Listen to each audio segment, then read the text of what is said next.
సంవత్సరాల తరబడి ఎన్ని మందులు వాడినా మీ మోకాల నొప్పులు తగ్గట్లేదా? ప్రాణ పెయిన్ క్లినిక్ లో అత్యాధునిక చికిత్స. నమస్తే, నేను విజయ్. వైసీపీ పార్టీకి చెందిన ఎమ్మెల్సీ దువ్వాడ శ్రీనివాస్ ఫ్యామిలీ కథా చిత్రం మరోసారి రచ్చకెక్కింది. ఆయన కుమార్తెలు గురువారం రాత్రి నిరసనకు దిగారు. దువ్వాడ శ్రీనివాస్ ఇంటి ముందు చాలా సమయం వేచి ఉన్నారు, కానీ ఆయన తలుపు తీసి బయటకు రాలేదు. ఇంతకీ ఏంటి వివాదం? కుమార్తెలు ఎందుకు నిరసనకు దిగారు? ఆయన తలుపు ఎందుకు తీయలేదు? దువ్వాడ శ్రీనివాస్ కుటుంబంలో చాలా రోజులుగా వివాదాలు నడుస్తున్నాయి. ఆయన భార్య వాణి, పిల్లలు హైందవి, నవీన్లకు దూరంగా ఉండి వేరే మహిళతో కలిసి ఉండడమే ఈ వివాదాలకు కారణమని తెలుస్తోంది.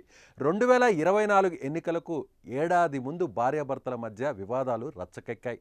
అప్పటి ముఖ్యమంత్రి వైఎస్ జగన్మోహన్ రెడ్డి మూలపేటలో పోర్టు నిర్మాణానికి శంకుస్థాపనకు చేసేందుకు వచ్చి టెక్కలి వైసీపీ అసెంబ్లీ సీటును దువ్వాడ శ్రీనుకే ఇస్తున్నట్లు ప్రకటించారు.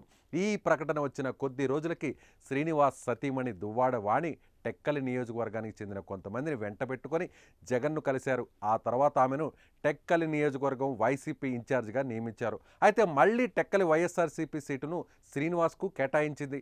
దీంతో తాను ఇండిపెండెంట్గా నామినేషన్ వేస్తున్నట్టు దువ్వాడ వాణి ప్రకటించారు. వెంటనే రంగంలోకి దిగిన వైఎస్ఆర్సీపీ అధిష్టానం పెద్దలు ఆమెకు నచ్చజెప్పారు. ఆ తర్వాత జరిగిన ఎన్నికల్లో టీడీపీ అభ్యర్థి అచ్చెన్నాయుడు చేతిలో ఘోర పరాజయం పొందారు దువ్వాడ శ్రీనివాస్. ప్రస్తుతం దువ్వాడ శ్రీనివాస్ అక్కవరం దగ్గర ఇంటిని నిర్మించుకొని అక్కడే వేరే మహిళతో ఉంటున్నట్టు సమాచారం. దీంతో గురువారం రాత్రి కుమార్తెలు అక్కడికి వచ్చి ఇంట్లోకి వెళ్లేందుకు ప్రయత్నించారు, కానీ తలుపులు తెరుచుకోకపోవడంతో అక్కడే చాలా సమయం నిరీక్షించారు వారు. కానీ దువ్వాడ శ్రీనివాస్ బయటకు రాలేదు.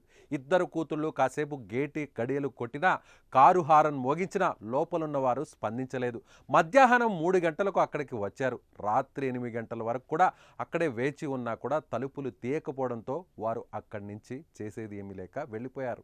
ఇక చట్టబద్ధంగా విడాకులు తీసుకోకుండా వేరే మహిళతో కలిసి ఉంటున్న తండ్రిని నిలదీసి తమ సంగతేమిటో తేల్చాలని కుమార్తెలు అక్కడికి వచ్చినట్లు ప్రచారం జరుగుతోంది. ఏదేమైనా దువ్వాడ శ్రీనివాస్ కుటుంబం వివాదం స్థానికంగా తీవ్ర దుమారం అయితే రేపుతోంది. మరి ఈ వ్యవహారంపై ఆయన ఎలా స్పందిస్తారో చూడాలి.